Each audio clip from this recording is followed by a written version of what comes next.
En 5, 4, 3, 2, 1. Ahora comienza Café Plus con Victoria Walsh.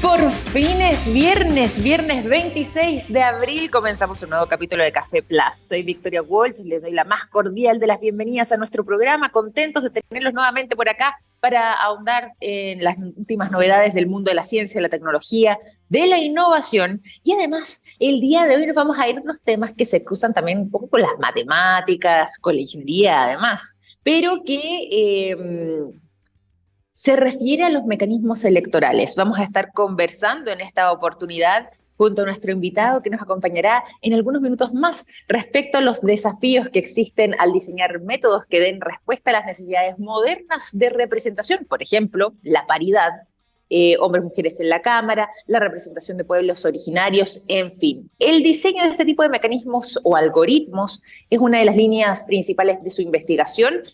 Por lo mismo estará junto a nosotros Víctor Verdugo, este profesor asistente del Instituto de Ingeniería Matemática y Computacional y del Departamento de Ingeniería Industrial y de Sistemas de la Pontificia Universidad Católica de Chile, justo para poder ahondar en estos mecanismos electorales y los desafíos que ya les mencionábamos anteriormente. Tenemos un tremendo programa por delante, así que vamos a comenzar con buena energía y por lo mismo arrancamos con música en esta oportunidad. Quiero dejarlos entonces con el sonido de Paramore y la canción Ain't It Fun. Ya estamos de regreso en Café Plus. Durante esta jornada de día viernes tenemos conversación de la buena, se los habíamos anunciado. Vamos a estar ahondando en lo que tiene que ver con los mecanismos que se pueden generar en materia electoral y cuáles serían los desafíos también para poder implementar o diseñar métodos que puedan permitir dar respuesta a las necesidades modernas de representación. Se los anunciábamos antes, temas como los desafíos en paridad, hombres-mujeres, por ejemplo, en la Cámara, representación de los pueblos originarios, en fin, una serie de temáticas que queremos abordar junto con poder conocer también sobre el diseño de este tipo de mecanismos o de algoritmos y que vendría siendo además una de las líneas principales de investigación de nuestro invitado del día de hoy. Fíjense que está junto a nosotros el profesor asistente del Instituto de Ingeniería Matemática y Computacional y del Departamento de Ingeniería Industrial y de Sistemas de la Pontificia Universidad Católica de Chile. Nos acompaña durante esta mañana Víctor Verdugo. ¿Cómo estás, Víctor? Bienvenido a Café Plus. Muy buenos días. Muy buenos días, muchas gracias, Victoria. Muy contento de estar aquí. Oye, nosotros felices además de poder contar con tu presencia durante esta mañana para ahondar sobre estos temas tan importantes. Algo además conversábamos fuera de micrófono. Me enteraba ahí también que hace poquito habías llegado a la Universidad Católica. Cuéntame cómo ha sido este periodo, desde cuándo es que estás y el poder arribar entonces a esta casa de estudios tan prestigiosa e importante también a nivel nacional. Exactamente, sí. No, yo llegué en marzo, integré en marzo, el 1 de marzo, así que de hecho todavía llevo Perfecto. menos de 2 meses Comenzando. comenzando, sí. Todavía conociendo bien el campus, pero ya estoy súper instalado, la verdad. Así que estoy muy Qué contento. bueno, qué bueno, qué bueno. ¿Y cómo ha sido además el desarrollo también de esta área de interés? Porque de repente uno así, abuelo de pájaro, digamos, tiende a separar las cosas y quizás pensar en el lado de la matemática, de la ingeniería, como un mundo aparte a lo que podrían ser procesos democráticos como los periodos de elecciones. ¿De qué forma fue que para ti de manera personal se fue manifestando ese interés y cómo es que has ido desarrollando también esa línea de investigación? Ya, mira, de hecho eso es bien interesante porque yo estaba terminando mi tesis de doctorado, ¿ya? ¿Ya? No, me gradué en 2018. Entonces, yo diría que el 2017 más o menos, eh, yo estaba trabajando en algo bien distinto, era súper de optimización, algoritmos, como bien metido en eso. Perfecto. Pero resulta que conversando con un profe en particular mientras estaba allá en Francia, él trabaja harto en esta área, es matemático, pero le interesa harto pensar en cómo uno puede diseñar buenos mecanismos electorales. Entonces empezamos a conversar, empezamos a trabajar. Y ahí yo me di cuenta justamente que era un área en donde uno primero responde preguntas que son de interés global, ¿cierto? En el fondo, ¿cómo escogemos a Absolutamente. nuestro representante? Es una pregunta fundamental en cómo se organiza una democracia. Y más aún, requiere matemática, requiere pensar, requiere un estudio de incentivos, requiere diseñar buenos mecanismos. Entonces, es una pregunta que en ese sentido es inherentemente matemática, es una pregunta algorítmica. Y viéndola desde ese punto de vista, entonces ahí ya me encantó y empecé a trabajar en eso y hasta ahora le dedico bastante de mi tiempo a pensar en ese tipo de preguntas. Bueno, y además que estamos en periodos sensibles porque tenemos algunas elecciones a puertas, más allá de que además también durante los últimos años nos ha tocado Exacto. de manera permanente vivir distintos procesos democráticos, pero que conlleva también elecciones de todo tipo, ¿cierto? Y bueno, y en este sentido ahí quería un poco preguntarte de qué forma se va aplicando también este tipo de herramientas que tú has estado investigando, herramientas avanzadas de optimización, digo, en el diseño de algoritmos para lo que son problemas de optimización combinatorial. Ya, mira. Déjame ir un poquito más atrás en la historia, y ahí voy a conectar con Perfecto. cómo nosotros actualmente, de hecho, decidimos cómo se escogen los representantes. En el caso de Chile, ¿ya? Y voy a centrar la posición en el caso de la Cámara de Diputados, ¿ya? Que es un poquito ¿Ya? más sencillo. Nosotros acá en Chile tenemos 28 distritos, ¿sí? De norte a sur, diseñados de manera que respeten ciertas condiciones geográficas, cierto equilibrio poblacional, etc. Hay una serie de criterios.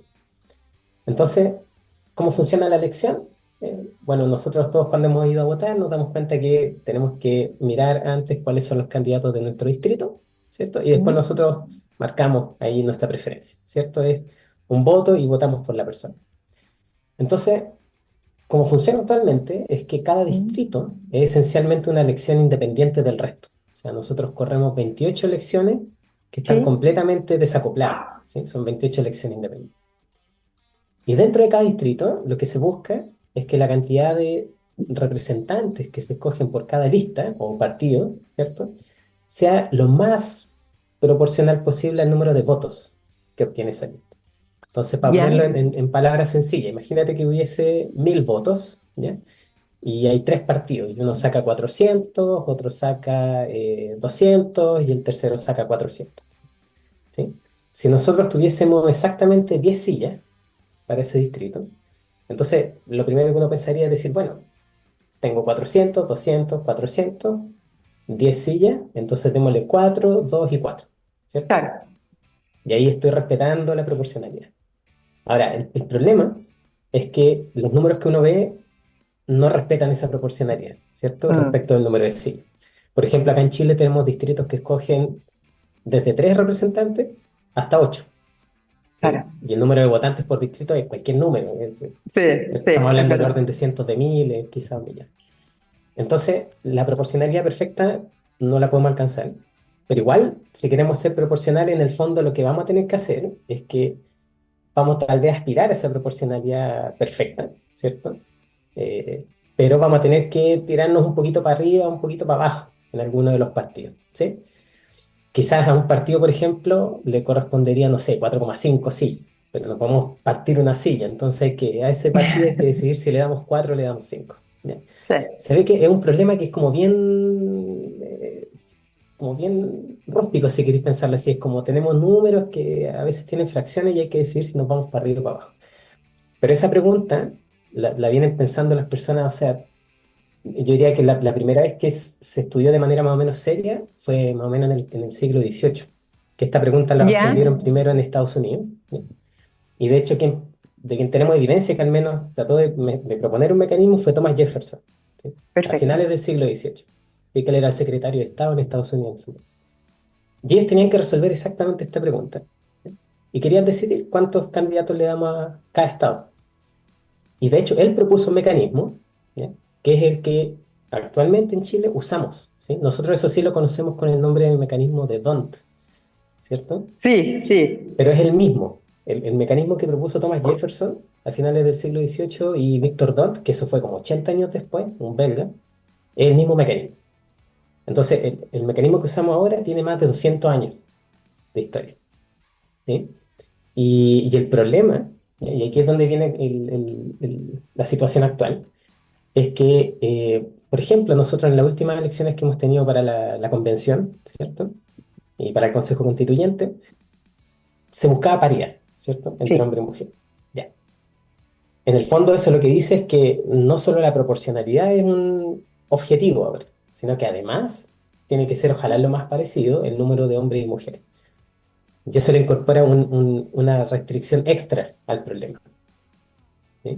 Y ahí es donde el mecanismo de Donald, el de Jefferson, se quedan cortos Queda y no corto, responden a claro. esa pregunta. Entonces necesitamos mecanismos nuevos. O sea que no es, en el fondo no es una pregunta artificial, sino que es realmente una necesidad que tenemos que atender. Y perdona ahí que te interrumpa, porque en el fondo se ha ido complejizando este tema y la manera en la que también estas nuevas variables se van sumando, lógicamente que pueden terminar afectando quizás ese orden que teníamos a través de lo que explicaba con el sistema de DONT. Pero en este caso en particular, Ujú. ¿cuál sería la manera, no sé si correcta, pero quizás más atingente de poder abordar esto, entendiendo que quizás también puedan generarse cambios a futuro? Me imagino que son soluciones que Claro. tienen una cierta temporalidad de acuerdo también a lo que van siendo esas elecciones en particular y las características tanto de los votantes, del territorio, en fin, pero de qué manera se puede abordar para poder obtener también un resultado que sea lo más fidedigno posible también con la realidad y con lo que es la representación de esos votos. Exactamente. Esa yo creo que es una pregunta fundamental y déjame ponerlo de esta manera. ¿Mm? Tenemos obviamente muchos mecanismos a disposición. A uno se le pueden ocurrir los mecanismos tal vez más sofisticados y más creativos, ¿cierto? Pero no va por ahí. Yo creo que lo ¿Ya? importante es que el mecanismo responda a cuáles son las necesidades que tenemos como sociedad respecto de representación, ¿sí? Entonces, en el fondo eso viene de una conversación, ¿cierto? Que nos pongamos de acuerdo, digamos, para nosotros esto es lo más importante. Por ejemplo, la proporcionalidad y la equidad, ¿cierto? O la paridad, ojalá, entre hombres y mujeres. Y para ponerlo de manera más concreta, ¿ya? Para que se vean las diferencias que tiene utilizar un mecanismo u otro. Déjame volver de nuevo al caso chileno, el de la Cámara de Diputados, o incluso el mecanismo que usamos para la primera iteración, que es para la convención, ¿cierto? Que fue la primera versión. Ahí se corrió una elección que fue esencialmente la misma que tenemos para la Cámara de Diputados, pero dentro de cada distrito, para lograr la paridad entre hombres y mujeres en términos de número, se hizo una corrección. O sea, en el fondo se Sí, corrió el método clásico y después se corrigió. Ya. Ese método es satisfactorio en el sentido de que efectivamente va a respetar, ¿cierto? Va a cumplir el equilibrio entre hombres y mujeres por distrito, ¿cierto? Dentro de cada distrito también va a respetar cierta proporcionalidad, pero hay una falencia, ¿sí? Hay una falencia, que es que como son elecciones independientes por distrito, cuando uno ve el panorama global del país, en términos del número de votos, ¿sí? sí. Hay una distorsión. ¿Ya? Mm. Y de hecho hay una distorsión importante. Cuando uno ve los números de esa votación, ya nosotros de hecho, esto fue coincidencia, de hecho, porque yo empecé a pensar esta cuestión antes de que, de que ocurriera todo lo del Ah, 2019, mira. etcétera. Claro, toda la Pero investigación está de antes exacto. a No, lo que no, se presentó pero después, pero... fue una coincidencia. Pero justamente por eso mismo nosotros después pescamos esos datos, tomamos los resultados de la elección, pero vamos cómo se veía correr otro método que nosotros diseñamos. Y Ujú. claro, la falencia justamente que tiene estos métodos en donde, como el que usamos ahora, que está esencialmente corren 28 elecciones distintas, es que globalmente, a nivel país, hay una distorsión muy importante en términos de proporcionalidad. Para Claro. ser bien concreto, en esa primera versión de la convención hubo, de hecho, una lista que tenía una cantidad importante de votos a nivel nacional, ¿ya? Más del 3% de votos, que uno dice 3% no mucho, es bastante. Cuando uno escoge 155 representantes, es harto, ¿sí? Estamos Es un hablando como número de 4 o considerable. 5, 4 o 5 sillas. Y ese partido, a nivel nacional, no obtuvo ninguna silla con el mecanismo Ah, que usamos. ¿Por qué? Ahí voy a ir a la razón. Yo creo que es un buen ejemplo como para reflejar este problema, que es que a nivel local, ¿ya? Ese partido no logró ser lo suficientemente fuerte, ¿ya? Como para poder obtener una silla en cada distrito, ¿sí? Localmente tal vez no tenía una representación demasiado fuerte, pero a nivel nacional era fuerte, o sea, claro. eh, 3,5% es bastante. Entonces, ahí hay una falencia si uno quiere ver desde el punto de vista de la representación. O sea, cuando Mm. hacemos cosas muy locales, se pierde como la big picture, ¿cierto? A nivel global y podemos tener ciertas distorsiones importantes en términos de proporcionalidad. Por otro lado, ¿ya? Este es uno de los métodos que nosotros diseñamos y que lo comparamos con el que se usó, es, en vez de hacer eso, corramos un método global, ¿sí? O sea, que incorpore las restricciones a nivel distrital, pero resolvemos la elección de una para el país completo, ¿sí? Ya. ¿Cuál es la gracia que tiene hacer algo así? Que ahora ya no vamos a ver esa distorsión, ¿cierto? De correr, de decidir de manera local, a nivel nacional. Pero también tiene otra falencia que alguien podría justamente argumentar, que es que también hay ciertos liderazgos locales que son bien importantes, ¿cierto? O Mm, sea, pues, sobre todo cuando uno va, por ejemplo, al norte, al sur, hay mucho, uno ve mucho que hay ciertos candidatos que llevan ahí, por ejemplo, un montón de tiempo, no, y no es por nada, sino que efectivamente tienen una base de votantes que es muy importante, ¿cierto? Y que muchas veces van hasta como independientes y logran tener resultados súper buenos y ganan. Entonces, claro. creo yo que lo importante es buscar un mecanismo que, además de incorporar todas estas restricciones que habíamos conversado, pongan un balance esto, lo local versus lo global. Sí, qué Actualmente estamos muy importante tirados eso. a lo local, Sí, ¿cachai? Y perdemos la imagen global. Y eso creo que es claro. un peligro. Oye, Podría y generar... qué interesante escucharte además hacer esa distinción y un poco también poder comprender parte de lo que hemos estado viviendo y lo que ha sido el fenómeno, pero por lo mismo ahí uno se pregunta si es que este tipo de mecanismos debiesen ser mecanismos, como decíamos antes, temporales o permanentes, es decir, quizás no permanentes ad eternum, pero sí por periodos quizás más extensos de tiempo. Lo digo porque, claro, como la realidad también de la manera en la que se han estado conformando, ya sea los distintos distritos, la cantidad de gente que también ha llegado a nuestro país, sumado a una serie de factores, han hecho que lo que tiene que ver con el padrón electoral también se vaya modificando rápidamente. Por lo mismo, ¿cuál debiese ser quizás ese mecanismo y si es que debiese aplicarse, no sé si cada elección, pero quizás una constante revisión para que pueda ser lo más, como decíamos antes, lo más acorde quizás a la realidad de los resultados de los votantes o de la intención de voto respecto a lo que es el sistema en sí, o el Exacto. mecanismo Mira, imperante. actualmente, ¿ya? Según la norma vigente, luego de cada censo se hace un redistritaje, ¿ya? ¿Qué quiere decir eso? ¿Cierto? Que es que se actualizan los datos de la población, ¿ya? Vemos ahora cuántas personas, ojalá tengamos una muy buena idea de cuántas personas tenemos, ¿cierto? Por cada región, cada comuna, etcétera. Y los distritos se van a recalcular, ¿sí? Porque, como dices tú, hay ciertas partes del país que han tenido un aumento importante en su población en los últimos 10 años. Y nosotros el distritaje que usamos actualmente es desde que se hizo el cambio de ley, desde que pasamos del sistema binominal a este sistema proporcional. Y eso fue el Sí, 2015, entonces sí, tenemos como justo 10 años más. Entonces, una vez que se recalculen esos distritos, ¿cierto? Y más que recalcular los distritos, se va a recalcular el número de sillas que le corresponden a cada distrito, ¿ya? Quizá hay un distrito que, por ejemplo, ahora recibe 3 y puede que reciba 4 después de hacer ese cálculo nuevamente. Yo creo que un método ideal para nuestro país, ¿ya? Que es un país que geográficamente es muy grande, a veces uno pierde un poco además. la perspectiva, pero es un país muy grande, ¿sí? Con muchas diferencias, en donde yo creo que los liderazgos locales son súper importantes, ¿sí? Pero yo creo que tiene que haber un equilibrio entre lo global y lo local. Entonces, para mí lo ideal sería un mecanismo en donde nosotros resolvamos la elección a nivel país, ¿cierto? O sea, yo veo todos los datos que hubo en el país, veo los resultados de la elección y resuelvo la elección, ¿ya? Tomando todo eso en cuenta. ¿Y a qué me refiero con eso? Es que yo veo, por ejemplo, por lista cuál es el número de votos total que obtuvo en el país. Eso hace que se parezca un poquito más el resultado a lo que como país, ¿cierto? Estamos reflejando en nuestro voto. Pero a la vez tomando en cuenta estos liderazgos locales que podrían Claro, existir. claro. Y un método como eso se puede diseñar. De hecho, una de las cosas que nosotros hicimos en nuestra investigación fue justamente proponer un método que funciona así más o menos. Es resolver la elección de forma a nivel país, pero tomando en cuenta estos liderazgos locales. Entonces uno ve en los resultados al final que hay un mejor equilibrio entre lo global y lo local.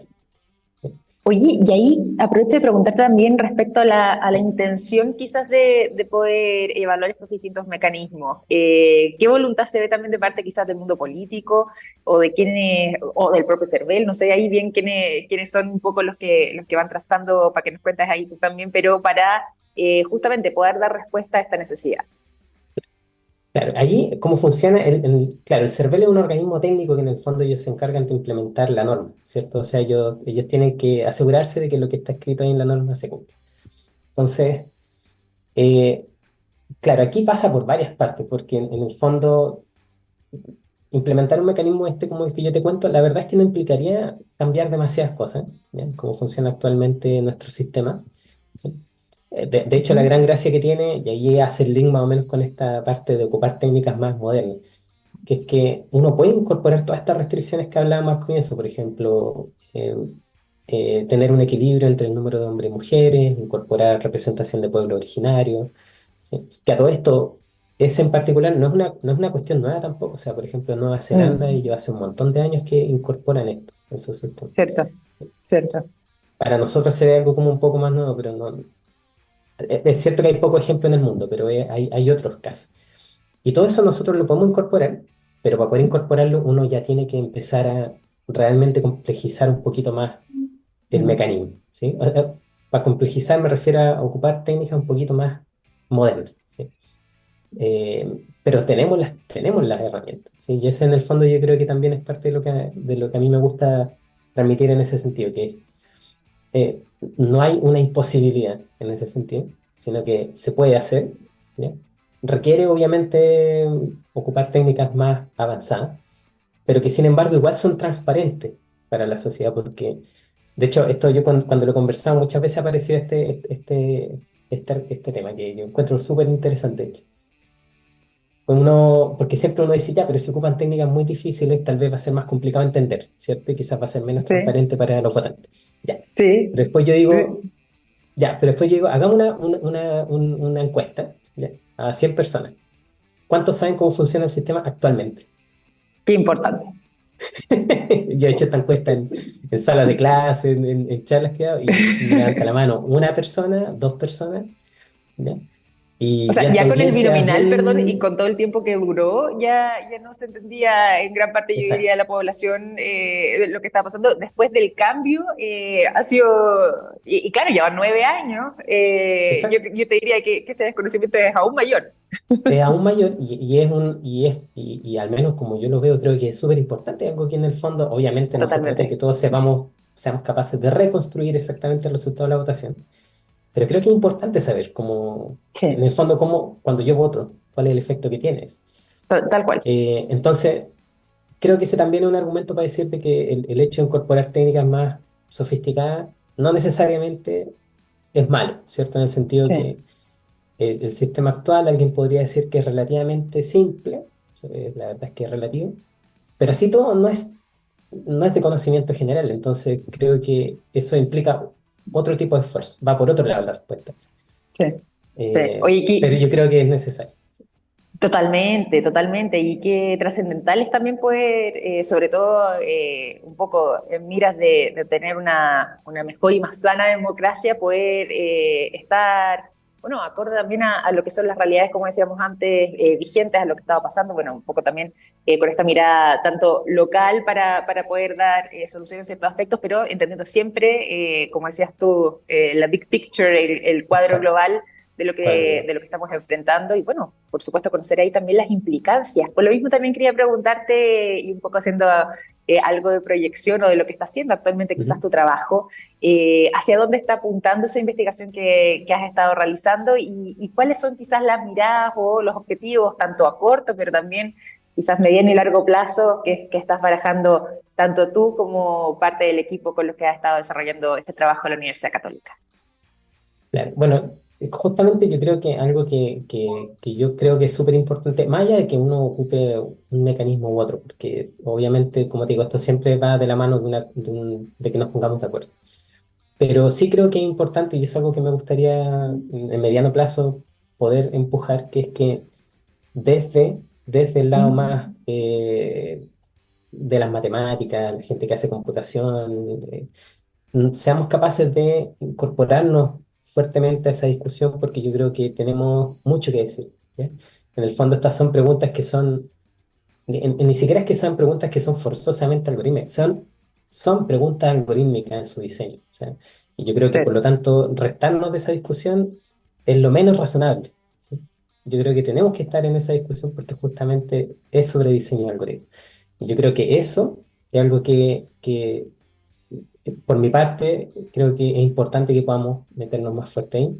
Y obviamente, ocupando todo ese conocimiento que está, ¿cierto? Que tenemos como país, ni siquiera es que haya que salir a buscarlo, están las herramientas acá, que seamos capaces de tener un mecanismo que dé respuesta, buena respuesta, ¿cierto? A las necesidades que tenemos. Que yo creo Sí. que como hemos visto en los últimos años son cada vez mayores, cada vez más complejas. Y Mm. eso en el fondo también nos empuja a nosotros a tener que pensar en esas preguntas. Oye, qué interesante ha sido poder conversar contigo esta mañana. Yo siento que nos quedan muchas preguntas que nos gustaría poder resolver, así que a ver si es que más adelante nos puedes acompañar.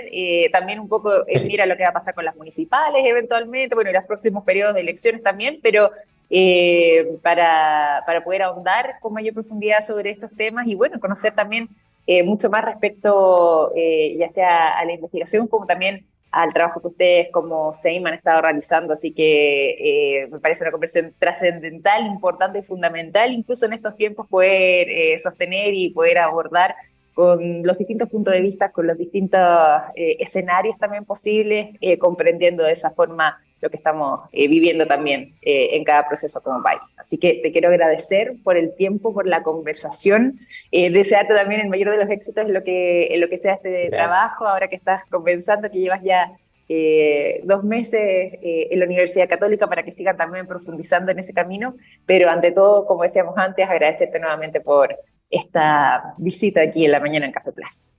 No, muchas gracias por el espacio. Me encanta hablar de este tipo de cosas, así que feliz cuando quieras. Feliz entonces, ahí ya tenemos conversación para una próxima instancia.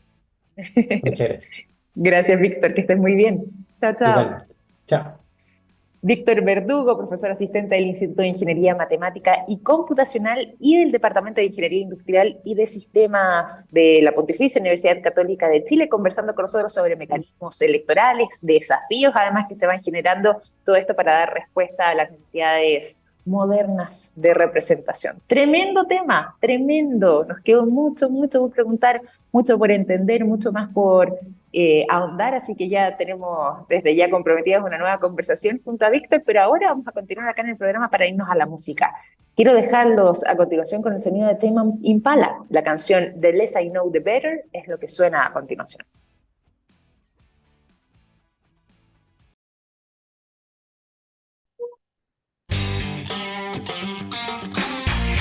Ya son las 9 de la mañana con 55 minutos, momento en que regresamos a Café Plus. Todo esto para contarles a todos ustedes lo siguiente. SQM Lithium Ventures apoya desde 2022 a los emprendedores y startups que buscan construir un mejor futuro. SQM Litio, la energía que mueve la innovación. SQM, soluciones para el desarrollo humano. Nos vamos a ir rápidamente a la información para contarles respecto a lo que está pasando con unas señales curiosas de una ciudad inca en Marte. Sí, es uno de los temas que se ha estado instalando fuertemente a través de unas imágenes recientes de la Agencia Espacial Europea y que han mostrado lo que podrían ser una especie así como de figuras de arañas como arácnidos, en lo que es la superficie marciana. Pero rápidamente, bueno, la sospecha siempre inicial es de algún tipo de vida o algo por el estilo.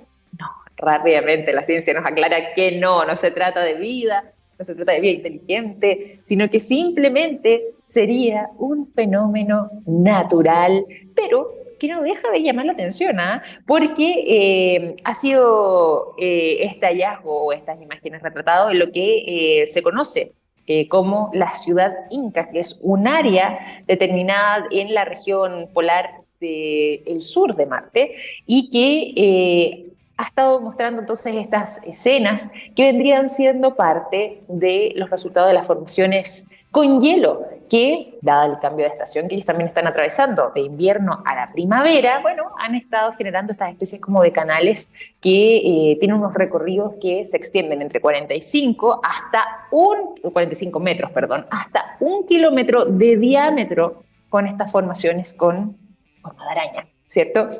Y que vendrían siendo parte entonces de un fenómeno estacionario que se genera cuando hay luz primaveral, como ahora en esta zona, ¿cierto?, del planeta rojo, y que cae justamente esta luz del sol sobre las capas de dióxido de carbono, se depositan ahí durante el periodo de invierno y ya después terminan transformándose o generando en gas el hielo de dióxido de carbono que está en la base de la capa, generando o produciendo que se acumule y vaya rompiéndose en lo que son las placas de hielo superiores, generando esas formaciones o estas imágenes que han estado dando la vuelta al mundo.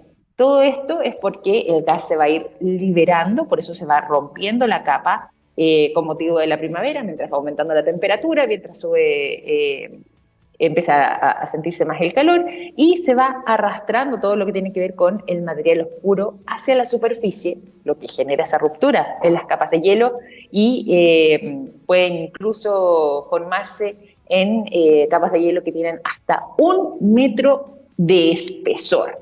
Ahí está la explicación científica de estas imágenes curiosas en esta área que, como les contábamos a ustedes, es conocida como la ciudad inca de Marte, ubicado entonces en uno de los polos, bueno, en el polo hacia la región polar sur de Marte, y que justamente en esta ciudad inca, como se le conoce a esa zona, se han estado generando estas particulares formaciones, pero que es parte de este fenómeno propio de la estación, que una vez ya liberándose este gas, después del invierno, bueno, ahora que aumentan las temperaturas y se encuentran en esa zona polar de Marte en primavera, se empieza a liberar y va generando estas rupturas en el hielo, lo que gatilla que podamos tener estas imágenes que captó la Agencia Espacial Europea y que han estado dando la vuelta al mundo, la ESA. También como es conocida. Así que con esta información entretenida, un poco más liviana, más ligera, ¿cierto?, pero propia del contenido de viernes a puertas de un nuevo fin de semana, es que despedimos este capítulo de Café Plus. Les quiero agradecer a todos ustedes por su sintonía durante esta semana. Los dejo desde ya invitados a seguir disfrutando de todas las transmisiones de Radio TX Plus, y el lunes a las 9 de la mañana en punto nos reencontramos para disfrutar de buena conversación, buena música, buen contenido y, por supuesto, buen café en Café Plus. Cuídense mucho, que tengan un excelente descanso. Hasta el lunes. Chao, chao.